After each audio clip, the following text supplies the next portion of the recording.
नहीं है, ये राधा भाव है, ये विशुद्ध भाव है।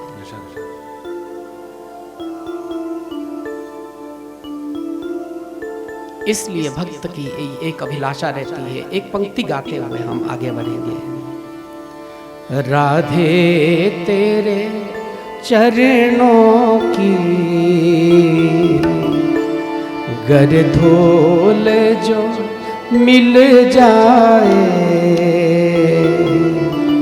सच कहता हूँ मेरी तकदीर बदल जाए।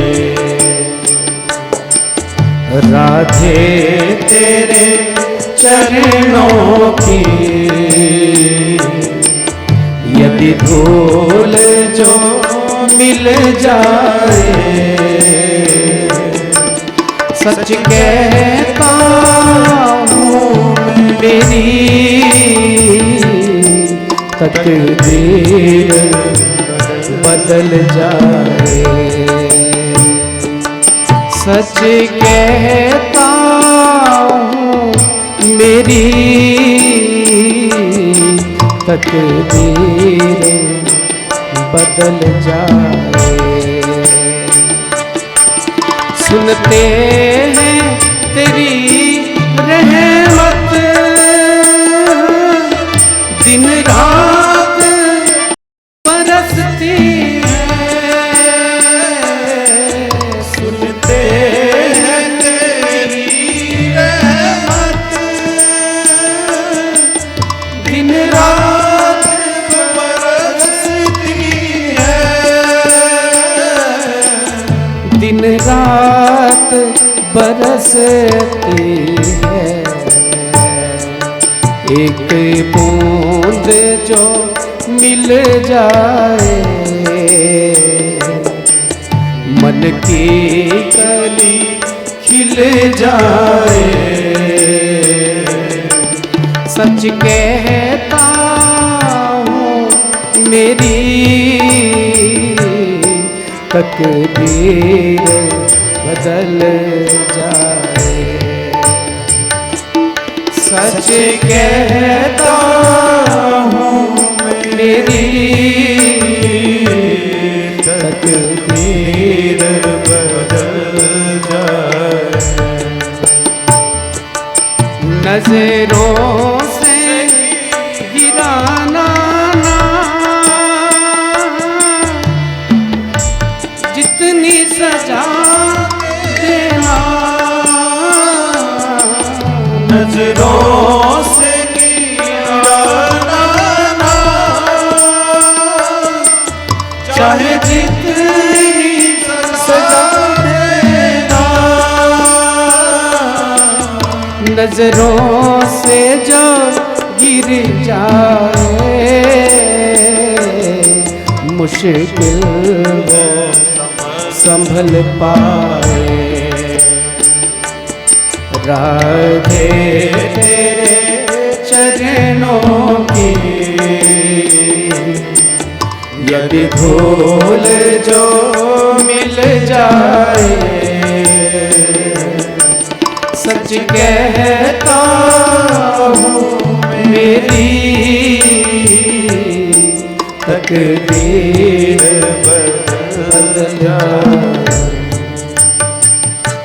और अंत में बड़ी सुंदर पंक्तियां ठाकुरानी जी से ये विनय हमें करनी ही चाहिए कि हे किशोरी जी, जीवन में केवल एक वरदान आपसे मांगते। जय हो।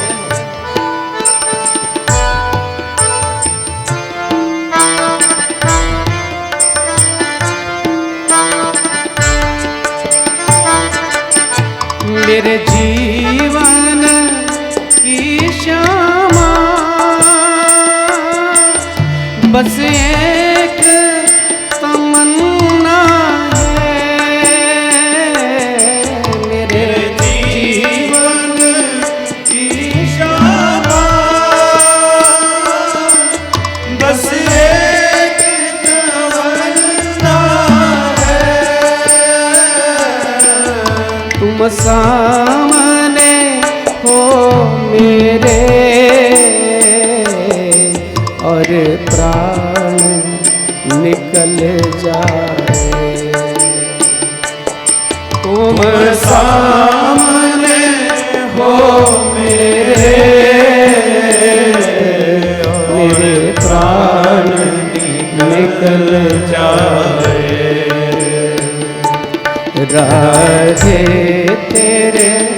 चरणों की, यदि धूल जो मिल जाए, सच कहता हूँ मेरी तकदीर बदल जाए। सच कहता हूँ मेरी तकदीर बदल जाए, तकदीर बदल जाए, तकदीर बदल जाए।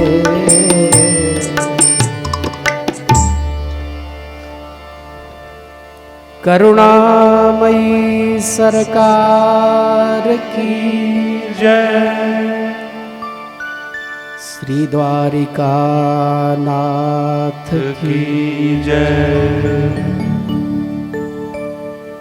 अनेक कथाओं का वर्णन भागवत में इसके पश्चात हुआ है। सुभद्रा हरण की कथा आती है, फिर वेद स्तुति आती है, फिर एकादश स्कंधों में ये स्कंध में नव योगीश्वरों का संवाद आता है जो जनक के पास जाते हैं, प्रश्न होता है और वसुदेव नारद संवाद के अंतर्गत ये नव योगीश्वरों का संवाद पूर्ण होता है।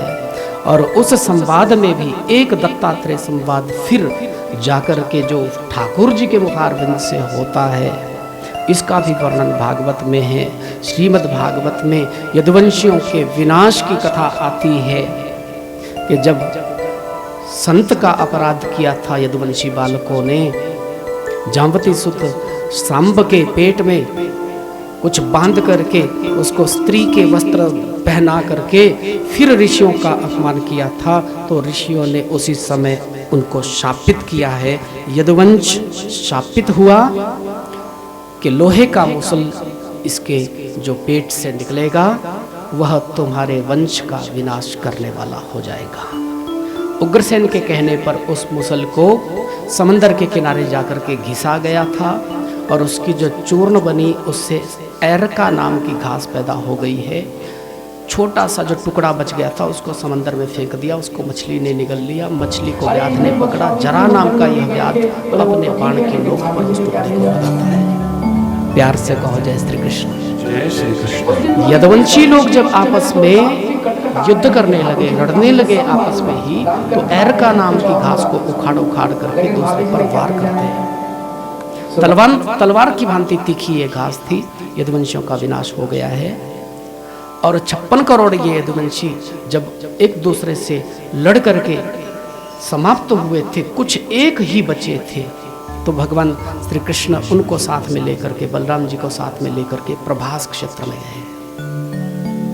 प्रभास क्षेत्र में पहुंच करके ठाकुर जी अर्धशयनावस्था में एक वृक्ष के नीचे बैठे हुए थे। अपनी बाएं टांग के ऊपर अपना दाहिना पैर रखा हुआ है और उसी समय जरा नाम का वही व्याध आया था और उसने ठाकुर जी के चरण के तलवे को हिरण समझ करके बाण चला दिया है। ठाकुर जी के चरणों में वह बाण लगा है, रक्त वहाँ से बहने लगा है। जरा नाम का व्याध आया, रुदन करता है, ठाकुर जी से क्षमा मांगता है। श्री ठाकुर जी ने कहा था कि जरा तुझे इस तरह से रुदन करने की आवश्यकता नहीं है, तू अपने पूर्व जन्म में ये बाली हुआ करता था, मैंने भी छुप करके बाण मारा था। यद्यपि तूने जो भी शंका उत्पन्न की थी, जो भी प्रश्न तूने किया था, मैंने उसका समाधान कर दिया था, फिर भी तेरे मन में ग्लानि रह गई थी, उसको मिटाने के लिए मैं कृष्ण बन करके आया। आज तेरा बदला पूरा हो गया है। और जब यदुवंशियों को पता चला, उद्धव को पता चला, रोते रोते उद्धव वहाँ पे पहुँचे और ठाकुर जी से कहते हैं कि आपको चिकित्सालय ले चलते हैं, आपको वैद्य के पास ले चलते हैं। लेकिन ठाकुर जी ने कहा इतना समय नहीं है उद्धव, मैंने 125 वर्ष अपने लिए निर्धारित किए थे, आज वह पूर्ण होने को हैं। देवताओं ने मुझसे साथ चलने के लिए अब विनय करी है, मुझे मर्यादा को नहीं तोड़ना है। उद्धव, जितना अब समय बचता है उसका सदुपयोग कर। आज जितनी भी जिज्ञासाएं हैं, जितने भी तेरे प्रश्न हैं, वो मुझसे पूछ ले। भागवत कहती है उद्धव ने बहुत सारे प्रश्न यहाँ भगवान से किए हैं और श्री ठाकुर जी ने उनका समाधान किया है। इसको उद्धव गीता कहा जाता है। संन्यास क्या है, वैराग्य क्या है, भक्ति क्या है, कर्म क्या है, ये सब वर्णन श्रीमद् भागवत में सुंदर हुआ है। और इसी संवाद के अंतर्गत श्री ठाकुर जी ने उद्धव से दत्तात्रेय संवाद का वर्णन किया है। जिन दत्तात्रेय ने 24 गुरुओं का वर्णन किया है, ये 24 गुरुओं का वर्णन भागवत में वर्णित है। प्यार से कहो राधे राधे। राधे राधे। देखो, हमारे जीवन में जो भी हमें शिक्षा देता है वह हमारा गुरु है। जिससे भी कुछ सीखने को मिलता है वह हमारा गुरु है। दो प्रकार के गुरु होते हैं, एक दीक्षा गुरु, एक शिक्षा गुरु। दीक्षा गुरु कान में मंत्र देता है और शिक्षा गुरु तो हमें जीवन जीने की शिक्षा देता है।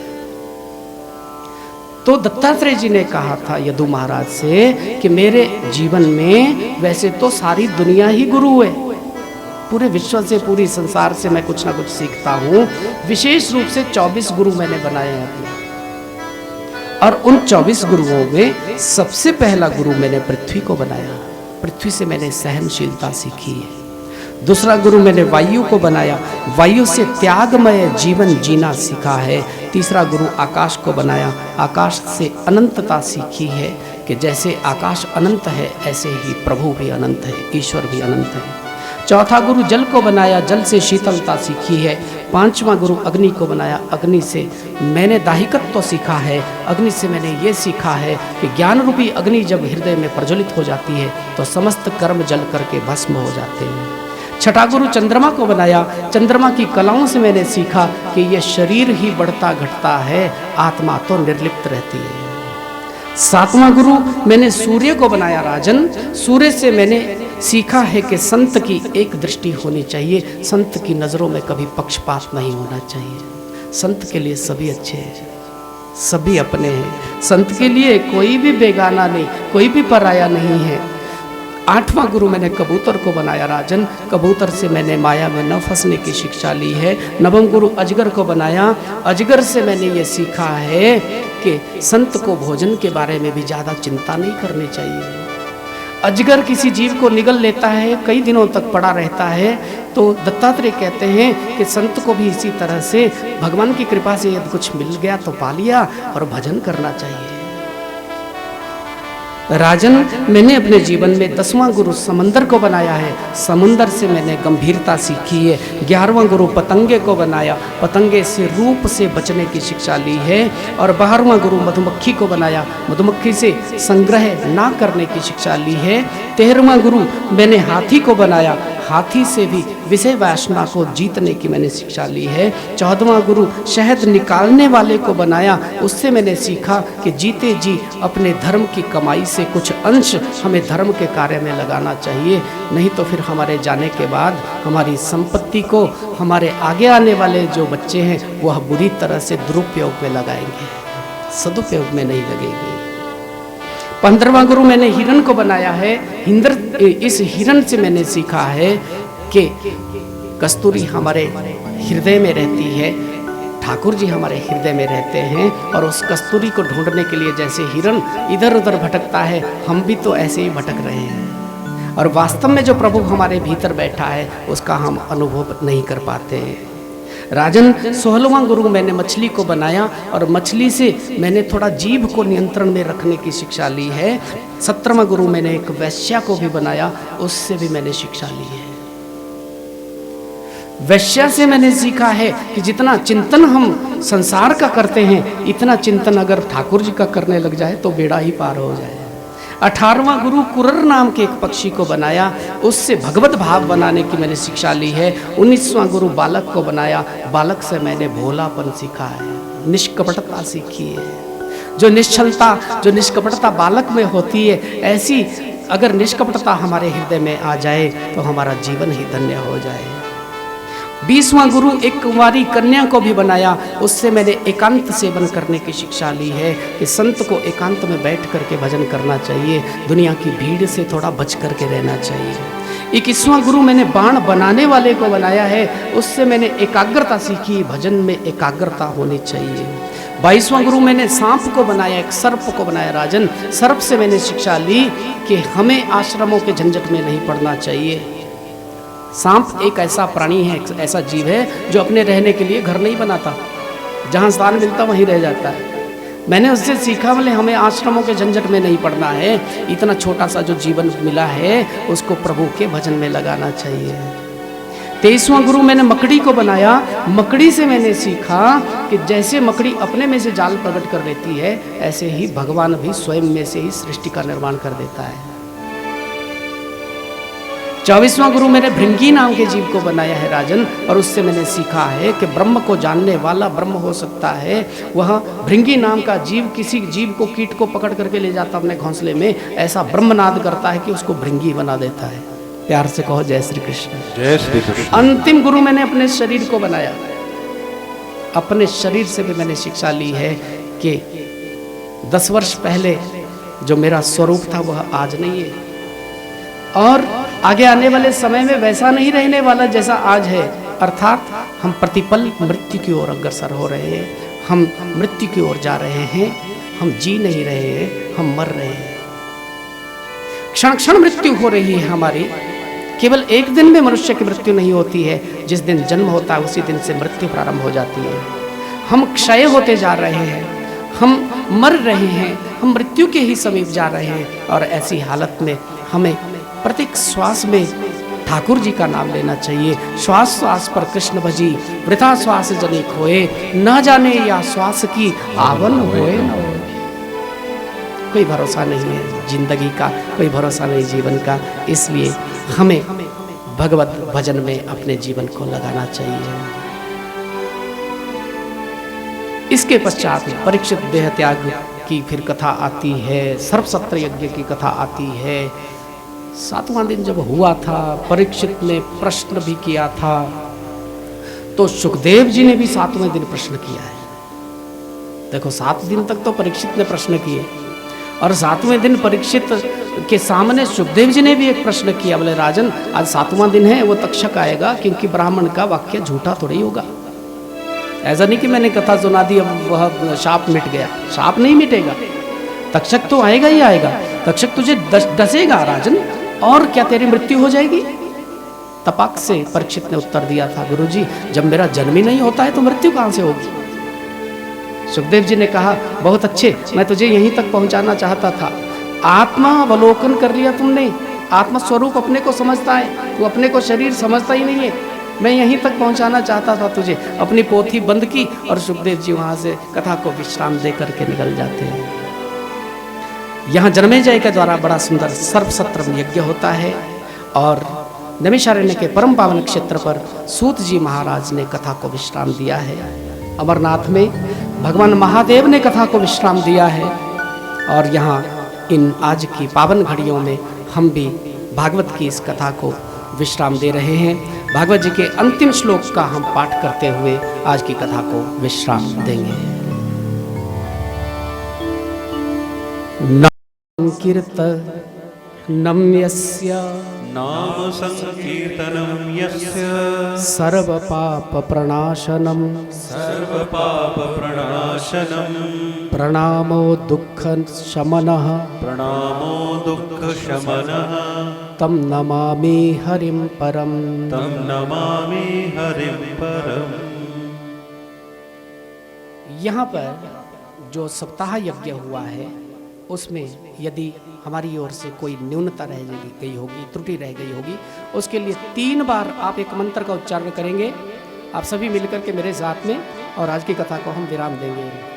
ओम हरये नमः, ओम हरये नमः, हरये नमः, हरये नमः, हरये नमः, हरये नमः। कथा को विराम दिया जा रहा है। एक बार पुनः आप सबको हार्दिक बधाई है, और इस कथा के लिए हमारे जुगल सरकार की ओर से बहुत बहुत शुभाशीष, बहुत बहुत आशीर्वाद है। सभी जितने भी लोग यहाँ पे कथा श्रवणार्थ आए हैं, आप सबके लिए श्री राधा माधव सरकार की ओर से बहुत बहुत शुभकामनाएं, बहुत बहुत आशीर्वाद है। बोलिए भागवत भगवान की जय। श्रीदेव बाला कामेश्वर की जय। सियावर रामचंद्र भगवान की जय। उमापति महादेव की जय। पवन पुत्र हनुमान की जय। जगदम्बिका भवानी की जय।